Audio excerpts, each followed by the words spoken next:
The Reliability Hero podcast is brought to you by the mainstream community. We'll have conversations with maintenance and reliability practitioners just like you.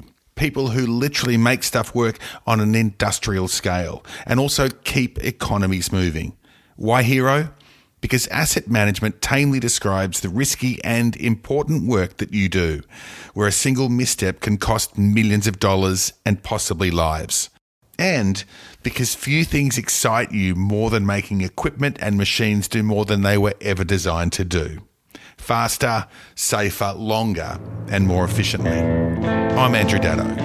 Welcome to the Reliability Hero podcast.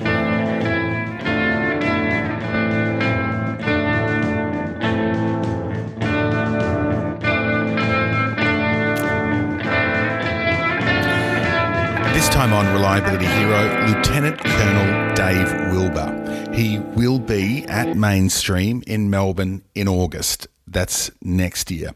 He was a commanding officer in the US Marines, an FA-18 pilot, so an extraordinary career there before he went into the private world, where he still is now. He is the founder and CEO of the company Vetigy. A really interesting story. We began at, the really exciting and interesting space of what it was like to be in charge of an FA-18 fighter jet, what that entailed, and then from there we went a lot of different places. I think you're going to really enjoy Dave Wilbur. He's a ripper.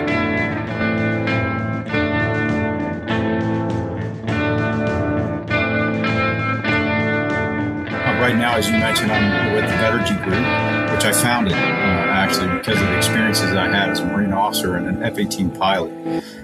Flying F-18s was the journey to become an F-18 pilot was really one of following the next challenge that landed me in strike fighter aviation when I left university because, I was a young man looking for meaning in my life. And that led me into naval aviation. And I found in that process that flying a high-performance fighter aircraft out to the edges of its capability created a whole lot of adrenaline. And it turns out I'm an adrenaline junkie, perhaps, but it becomes an addiction over time. And I think the other part of being as a Marine officer and also flying strike fighter aircraft was just that the complexity and risk that comes together in this orchestration between man and machine is, as I mentioned, it's a concurrence of emotions and metal and hydrocarbons and electrons and all these things that come together that ends up just like I said being addiction. And it's really quite bizarre when you think about how all that comes together. But it's much bigger than just a guy flying around, or gal for that matter, flying around an airplane. When you think about the team of people, all the way from the people that manufacture it to the people that maintain it, to the people that put it in the air, to the engineers that design it, and the air traffic controllers that are involved, and the facilities and everything brought together in the ability to project that thing into the air with me in it. Maybe pridefully, I'd like to be in the center of the show. But that really was a passionate thing. But when I talk about being a Marine officer, I really enjoy talking much more about the leadership and the call to lead in that environment that demanded reliability. And the term I'd rather use is really resilience. Okay. But at the very beginning, at the nub of it, were you just looking for an adventure? Just looking for meaning in my life, trying to find something. I was studying at the university as an aerospace engineering student, and as I was seeking, as most young people do, is this where I'm supposed to be in the world? The answer was no, and I bumbled around a little bit and landed in a naval ROTC unit where they train officers, and walked through the door, and just a few years later was in the cockpit of an F-18. Wow. When you're doing aero at uni, what was the expectation that you would go on to? What were you thinking when you signed up for that? I think it was sort of this series of following the next breadcrumb of challenge that was in front of me at the time. I loved listening to stories of guys that have these amazing careers that talk about that it was their aspiration as a young man because their father showed them military airplanes and they dreamt of it their whole life. I never had any vision whatsoever, quite frankly, except for I wasn't sure where I was supposed to be. But when I found my way there, I knew that it's exactly where I was supposed to be. All right. I love that phrase, the breadcrumb of challenge. Is that a little Hansel and Gretel sort of thing for life? You know, it's yeah, potentially. I don't know. It just came out. Well, how did you come to realize, or when did you come to realize that it is a team involved in making things happen? And I'm not just talking about with the Navy, but also in business as well. Yeah, that's a great question, and it's a big part of the journey in leadership. And I'll tell you, I'll jump to the end and then come back. But when I was selected to command a squadron, the F-18 that is employed by the United States Marine Corps has two versions. One has a single seat. The other one has a two-seat. So there's two guys. The pilot sits in the front, and the WISO, or weapons and sensors operator, sits in the back. And the planes are equally capable. And in fact, in the two-seat F-18 or F-18D, the guy flying the airplane can do everything to the full capability of the airplane by himself. And the guy in the back can just sit there and go along for the ride. But when you think about that, I was delighted because I was selected to command a two-seat squadron. And I knew that the capability, my capability, and the capability or my ability to employ this was much better as a team than as an individual. And I believe that sort of in my life. And as I had grown up in this institution of naval aviation as a young pilot in training, I was just again amazed by the capabilities of the people and the training system that brought all this together. And I remember walking out several times of the airplane and looking at the guys that were all out there getting it ready and working on it and doing all the things they did, and just being, just so impressed by how they did their job with so much accuracy and so much precision and so much reliability. And I knew that when I strapped that thing on and found myself at 30,000 feet upside down or something like that, it was all what they had prepared that was going to be between me and something other than what I was hoping for. Okay. I just have to I have to ask, have you seen the new Top Gun film? I actually have not, but my wife has seen it and she's told me I must see it. And the reason she told me I must see it is because she said the flying is so realistic. And I said, well, how do you know how realistic the flying is? But I don't know that I said that just that way, but I was perhaps thinking that.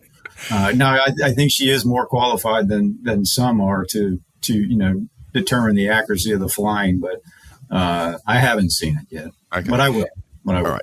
With the notion of leadership, is it different within the Naval Corps versus the corporate world? I think honestly, it's the same, and I think it is the same. And what's ironic about that is I hear that all the time when someone we're talking in leadership circles, and someone says to me, "Well, leadership in the military is very different than leadership in the real world because you have the chain of command, you have the Uniform Code of Military Justice, you have all these instruments, and as a Marine will just do whatever you tell them to do." And that's not completely inaccurate, but it's also ineffective in terms of creating the organizational performance that is the result of good, effective, transformational, intuitive leadership.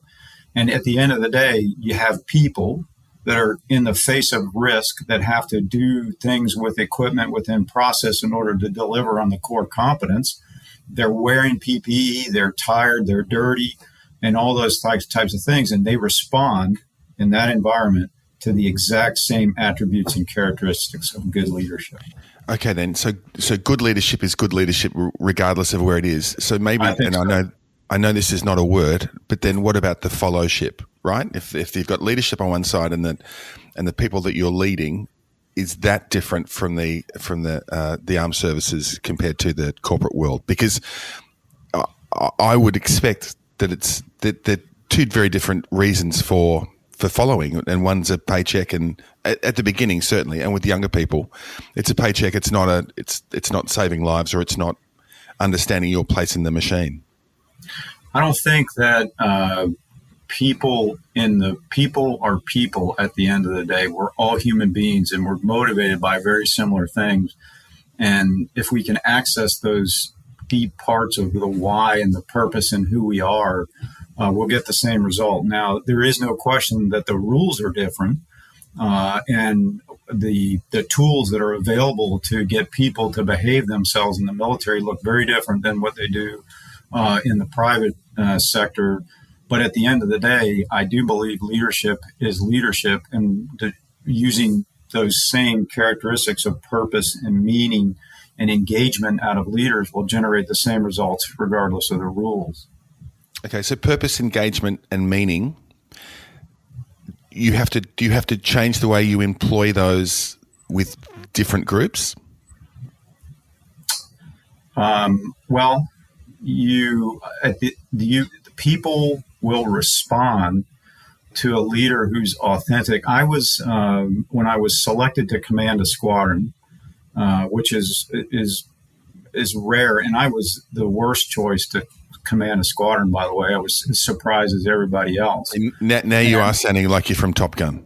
Yeah. Oh, really? Now I'm gonna have to watch it. But the first thing they do with you is send you to a school. They call it the Commander's Course. It has a nickname, Knife and Fork School, because it's time to teach you how to behave like an adult and pick up the knife and the fork in the right way. But when we sat down in the opening day of this 2-week course to teach us to behave ourselves as commanding officers, a general officer was opening with a keynote. And at the very beginning of this keynote, he said this. He said, "Marines, whatever you've done to bring you into this room today has prepared you for the challenge that you're about to face." He said, "But if you stop being who you are and leading with authenticity, the Marines will see right through it, and they will not respond to your leadership."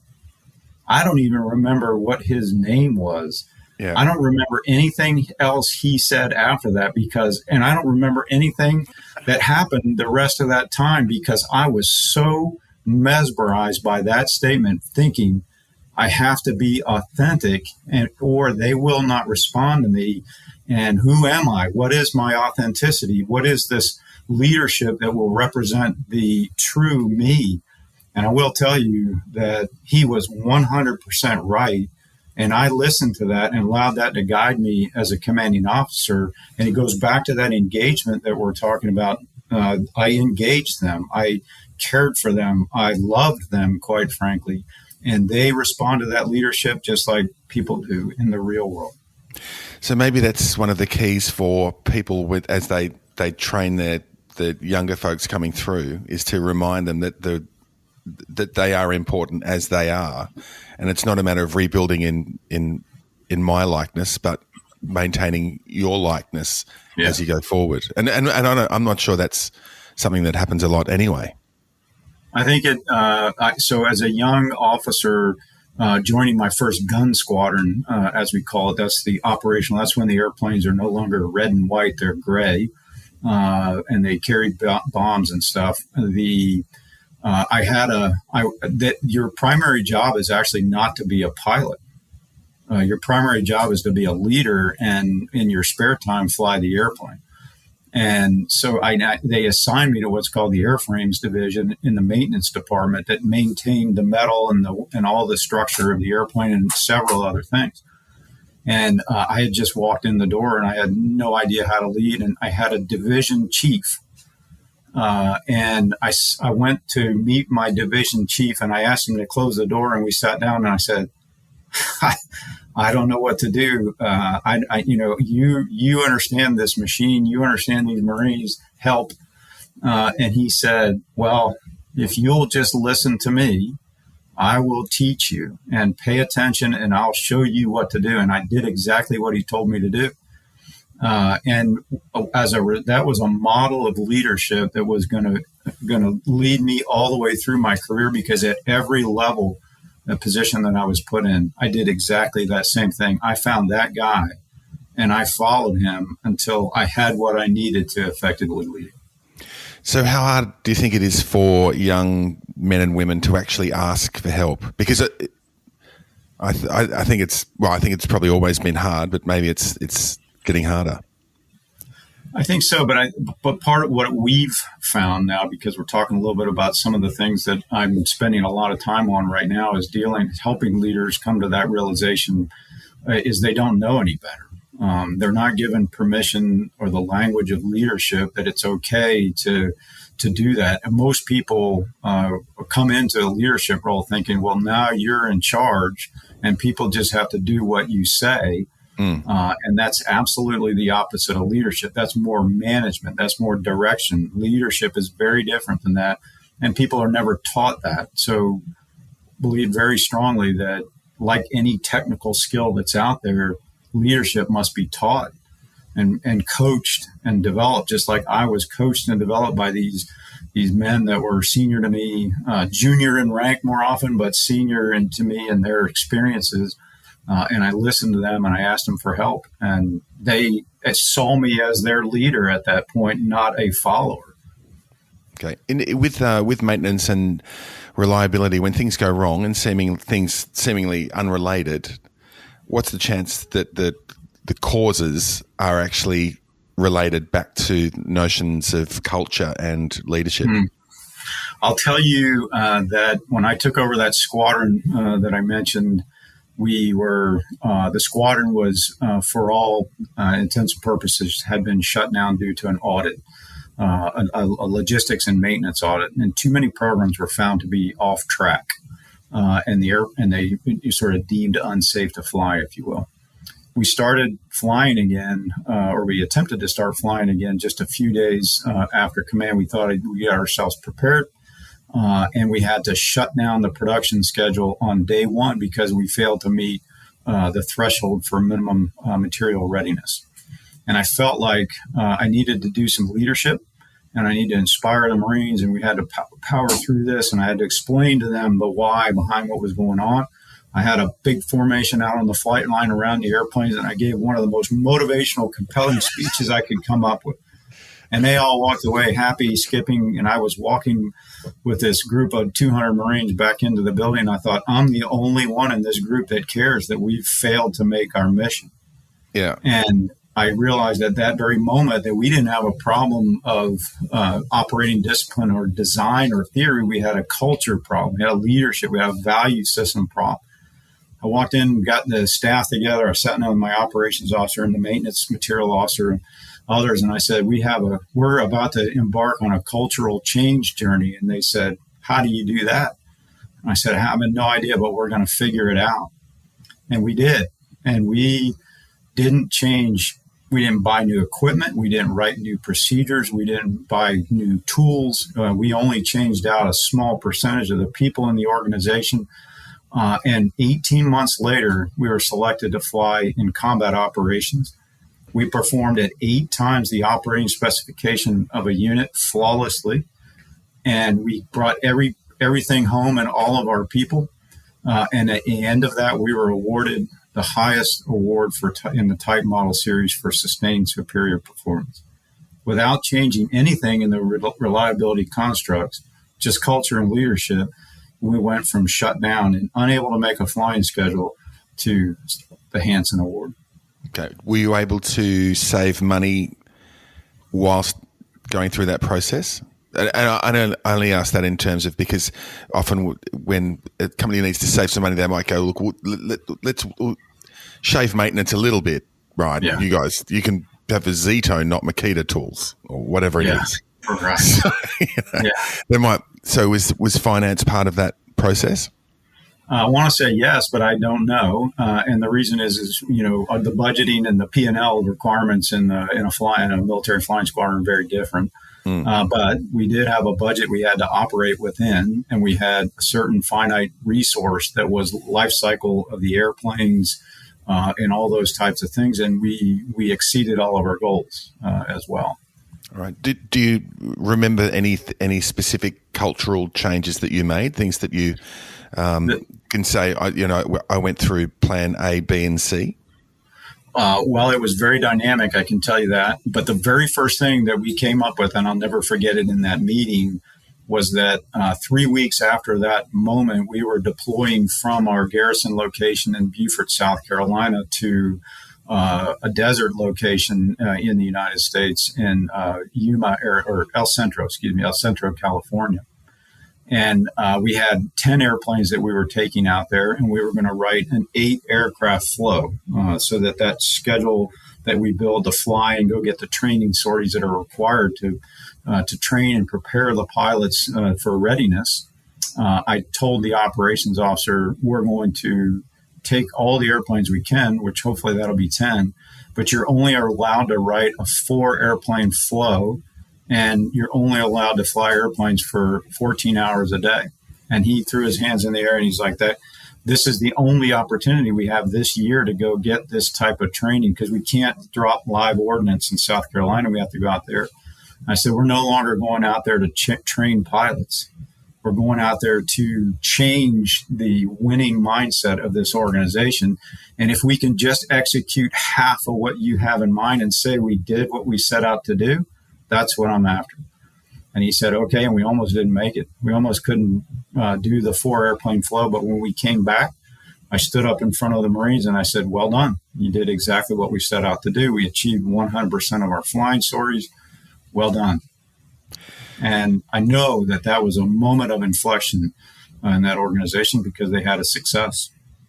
So how difficult is it turning the mindset around for that? I'm not saying that guy's the rogue guy, but the people who they go, no, Dave, we're going all the way. We're not taking a 4 flow. We're going to do a 12 flow, to calm people down and have them work within the process that is the right process.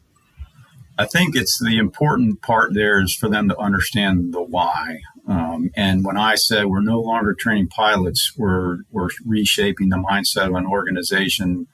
At that point, the argument changed a lot, and they understood the purpose now. They understood what measurement looked like, different what they had in mind to begin with, and they came on board. Now, I think they were going to be at least complicit at that point because they couldn't win the argument any longer. But when they came back and saw the results of what we had achieved, it was a part of the convincing. Have you been part of certain initiatives that you're most proud of? Is there a moment that you can look back on your career, and this is whether it be creating Vetigy or as a fighter pilot, that you say this is, I don't know, this is my moment. This is what I'm going to stand on the hill for. Yeah, I would. We haven't talked about any of that, but I would attribute my marriage to that only because as a fighter pilot and quality husband are typically not synonymous with each other. And I was pretty proud to be a fighter pilot, and she was pretty doggone lucky to be married to me, in my mind. When I left the Marines, then we got in, and then I came face to face with that reality. I worked harder than I've worked on anything to keep her. And not to make that melodramatic, but it was the most important thing in my life. And we have the best possible marriage we could have today. So I think that's probably the thing I'm the most proud of. Do you think she also had the thought that you were pretty lucky to be married? No, she thought she was lucky to be married to me too. Well, I don't understand the question. No. Okay, well, I think you've answered the question. Hey, listen, asset management as a title, as a phrase, it's a pretty, I guess, a tame description of what you are part of. Mm-hmm. Is there and it's the implications are incredibly important. Yeah. Is there a way to make it more important for the fellows upstairs, the people upstairs? The asset management. Yeah. I think that, so when I think of asset management, I nest that under, this notion of the reliability of the organizational performance and it produces results that they care a lot about. Those results end up being productivity, profitability, safety, cost control, all those things that end up on a scorecard. But to be honest with you, reliability has become unsatisfying, really, for me, because what happens when we talk assets and reliability, we presume that people are something to be managed and something to be contained. And we sort of rule out the art and the rhetorical side of the human nature. Resilience, on the other hand, which is what Vetergy has focused our research on and our services on, actually is found in the source of resilience is that adaptive capacity of the human beings in the organization. So I think that convincing the leaders upstairs of asset and performance and asset management and reliability really boils down to how you describe that ecosystem of people, process, and equipment, and how that ecosystem in a resilient format will produce the results that they're held accountable for. Okay, how do you think the corporate world is now going in general? Obviously, with the notion of resilience, are we less resilient now? For us, that the word resilience, and coupled with human factors, in order to understand again where that source of resilience comes from, is really getting a lot of traction. We've been asked to speak a lot about this. We're getting a lot of feedback and a lot of questions and a lot of desire. There is a sort of a transformational shift in the way you see things, going from trying to bound people in the world that we think about designing reliability. Now, let's be clear. Reliability is a rite of passage or an entry into resilience. You can't have an unreliable system and just hope for resilience, or you're just winging it. But it's not enough. It'll only get you some percentage of the way there to the performance that they're looking for. And so we've seen a real shift in that, or an appetite is probably a better word, in industry, particularly the heavy industries that we're involved in, where they're understanding that asset management and the reliability that they're driving by trying to box people in isn't getting them there. It's not changing the results. It's not moving the needle, and they want some new ideas on how to generate that performance. Okay, and again, that's leading from the top. Look, I know we're getting close to time, but how important is it to admit human error in the workplace, so that if you're letting the team down, how important is it to everyone to know that? I like that. You put a little twist on it there. Well, so in that, let me just tell you a quick story then. So in this squadron transformation that we're talking about right now, we were on our way. We were seeing change. We were feeling change. And the other part of this transformation that I would say was critical to was a purpose that was anchoring us in the future that we all wanted to be a part of. And that was to be selected to be the squadron to be called into combat action. And as we started getting closer, and we had to be ready, we had to look good and look prepared to go. And we were getting ready and working hard, and I was manning up a 4-ship flight to go out and do some excellent training in air-to-air combat. And my technician was on the side of the airplane, and he was troubleshooting some problems. And he looked up at me and he said, "Hey, boss, the airplane's down. The airplane it can't go. It's broken." And it was too late for me to jump in the spare aircraft, and this was a big deal. And you know what I did? I looked at him and I told him, "I got it. You go away. I'm taking this airplane." I had the authorization to do that. I signed for the airplane. I own it. I can go fly it no matter what. And he walked away from that airplane. I got out and I got up in the air. The airplane did okay, except for the piloting. The airplane did what it was supposed to do. But I thought that entire time, what have I done? I've just told this Marine that we lived by a mantra we called the harder right, that we did the right thing, no matter how difficult that decision was to make. And I just violated this shared value that we had created for ourselves as part of this journey. And so I thought, how am I going to recover for this? What am I going to do? How am I going to admit that I've made this mistake? And I got back and I was taxiing back from this flight, kind of preparing myself, thinking, when I guess who was waiting for me at that parking spot? That young Marine. And what's worse is he was one of the biggest disciplinary problems we had in the unit. And he was out there and he met me at that airplane and he said, you listen to me, sir. You're getting between me and this vision of success that we have as an organization. You can't do that. And at first I thought, how dare you speak to me that way? Do you know who I am? And then I thought, this is brilliant. This is exactly what we're waiting for. We have accountability to every single person that's shared among everyone. And this young man is not afraid to walk up to even the commanding officer of the squadron and say, I'm holding you accountable. I went back to the Sergeant Major. I was so excited. Sergeant Major, this is great. This young Marine just came out and gave me a wire brushing on the flight line. He looked at me, he goes, what's his name? And I go, oh, no, this is good, Sergeant Major. He goes, no, sir, I want his name right now.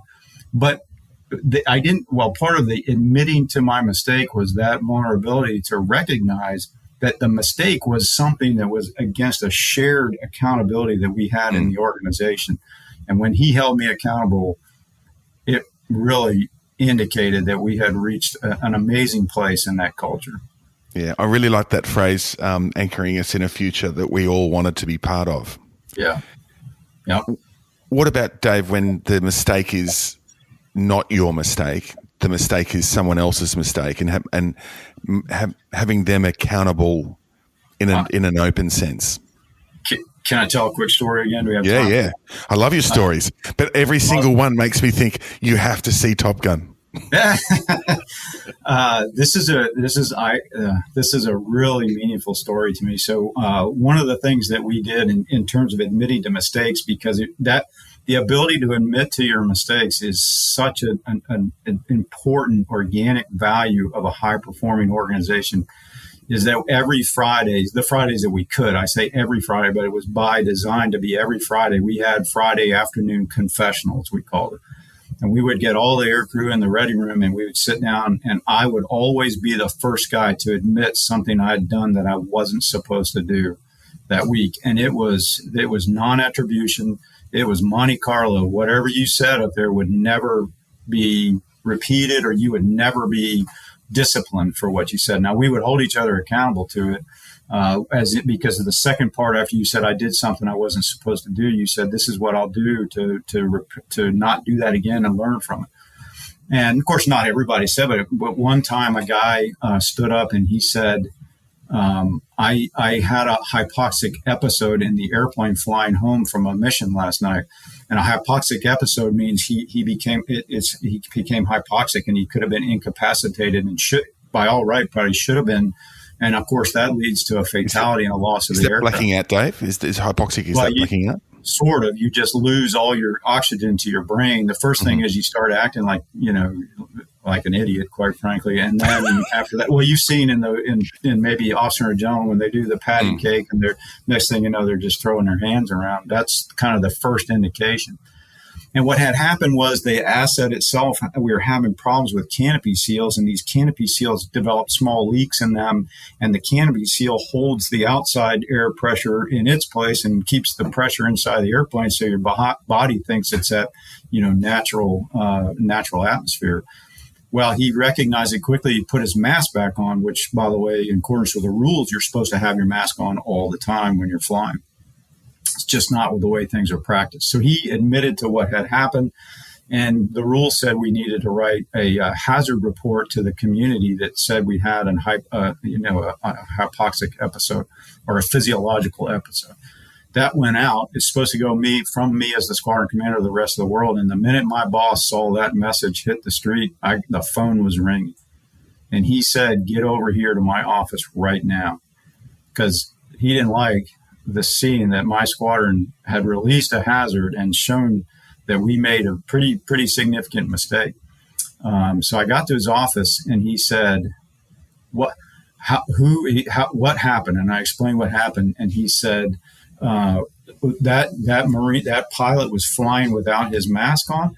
And I said, yes, sir, he was. And he said, you have a culture problem in your squadron. It's the SOP that I wrote myself, that we will all wear our mask all the time. And I said, sir, if you believe that this everyone in this group is flying with their mask on all the time, I'm not the one that's misinformed here. You are. Of course, now I'm escalating things, and he's getting redder and angrier. And he looked at me and he said, I want to know his name.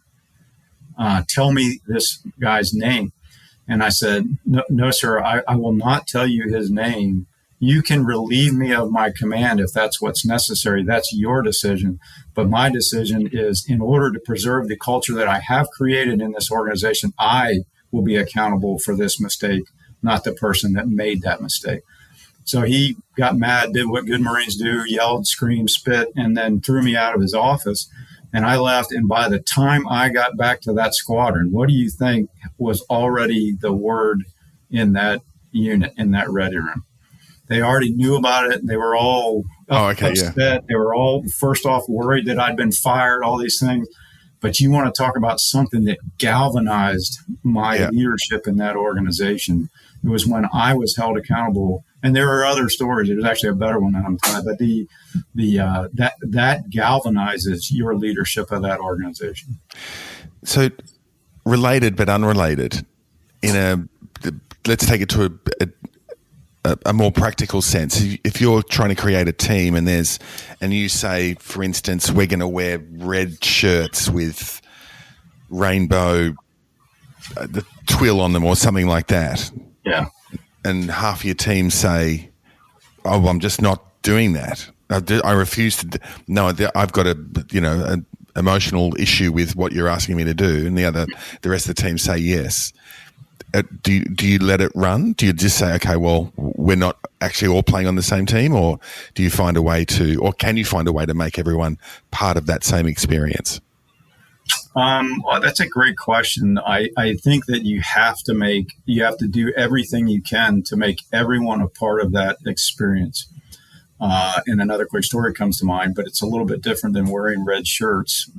When we were deployed into combat, we were working hard. As I mentioned, we were flying harder. We were in surge operations for longer than the procedures and the protocol allowed us to do, but we were hitting on all cylinders. And after several months of this, you can imagine the fatigue that starts to set in. We were rotating Marines to R&R, but most of the pilots weren't afforded that opportunity. But I started seeing issues of tool control because I would get what's called a missing tool that I had to sign off as it's okay to keep flying the airplane. And you can just imagine if you find a wrench at 600 miles an hour, the outcome is not typically good. And the wrench is somewhere. And we use shadow boxes for our tools and all those things. And I would always tell them, go find the wrench, and then they keep coming back at where the airplane's going to be down. So I signed off one. I said, don't bring me another. They bring me another. I signed that ultimately after a bunch of convincing and fear of not making our mission. I signed that one off as well. And I said, this is a problem. We've got to get this under control. 3:00 in the morning, I'm manning up an airplane to go out on a combat mission. As I'm pre-flighting the airplane on the ground, I pick up a filter wrench laying on the ground. So angry, I didn't know what to do. I did what I probably absolutely shouldn't have done, which was go fly the mission. I put the wrench in my pocket, and I came back from the flight, and I looked at I got with my maintenance control team, and I said, what's this? And the guy goes, oh, no problem, sir. Just hand that to me. I'll take care of that. And I go, no. What is this? And he goes, oh, sir, it's a fuel filter wrench. I said, okay, get me the quality assurance officer, the maintenance manager, the maintenance chief, and I'd like to have a little chat about why I'm standing here holding a fuel filter wrench. Well, I'm making a short story a little bit longer, maybe using up more of our time, but the problem is we were drifting away from that real discipline that we have. So I actually had a culture climate survey done, workshops and surveys done on my squadron in combat. The general that was the commander of the wing asked me, he said, you've lost your mind. Why are you doing something like this? You're in combat. You don't have time to mess around with these things. Well, we did it. And what was fascinating to me was the guy that did this evaluation, he came to me with the results, and he said, first off, your squadron is one of the strongest cultures I've ever seen. However, they're tired. And he said, do you know, I ask one question as a part of my survey of this organization, any organization, and I know immediately what the culture of that organization based on one question. I said, well, what, do you want to know the question? Of course. He said, is the physical fitness test administered fairly? Of all the things that he could ask, is the physical fitness test administered fairly? And then when you think about that, if everyone is on the same standard, like we talked about earlier, wearing the red shirt with the tassels, and everyone does that, and it is a standard across the board, and it's a non-negotiable, then everyone sees that consistency and fairness across the board. So while your question was more about what do you do about the laggards or the naysayers when they don't want to wear the red shirts with tassels, you do what's needed to do to create that consistency. And then when they say, I'm not wearing the red shirt with tassels, the peers hold each other accountable. They said, you better go get that red shirt on, or you're not going to be invited to play on this team. Yeah, interesting. Fantastic answer. You've said, Dave, some terrific things. Some great phrases. I just love the wire brushing. It's a good visual, isn't it? It's a great one. Is there are there words that you live by? Is there a mantra? I mean, looking at the Vetagy website, there's some great stuff there. But is there one phrase that you live by day to day? Well, I would refer, I think, to our purpose, and it's not just some set of words that we came up with, and we test it each and every day, and our chief operating officer walks us through it each and every week in our team sync-up meetings, where he asks everyone, what did you do this week to fulfill our purpose and our values? And when you think about all the things that we've just talked about in the last few minutes, our purpose is to make lives better and grow leaders. And every time when I'm thinking through the decisions that we're making as an organization and what we do to serve our clients, what we do to recreate this enlightenment that occurs in these organizations that translates to bottom line performance, at the end of the day, if you've been successful, the people are in a better place in that organization, and it's the result of enlightened leadership. Okay, fantastic. The other one I like that you said is the harder right. Yeah, we actually the plaque is around here somewhere, but we put that the Marines put it on our plaque. So we create a plaque that when we came back from that deployment, they put a plaque with all our names, and it's a beautiful design and everything. But they wrote on there the harder right. It was so important to them. And again, to your accountability question, everyone and every decision could be tested uniformly against, did you make the right decision despite, stepping over an easier choice? And when you look at all the things that go on in an organization, and typically the easier, more convenient, maybe less costly, all those types of things, the decision that's the right one is going to be harder to make for multiple reasons. Okay. Dave, what a pleasure to spend some time with you. Thank you very much. We'll see you in September for Mainstream in Melbourne. Yep. But gee whiz, obviously there's a lot more to say, so we look forward to seeing that. But thank you very much for your time. Yeah, no, thank you. It's been great.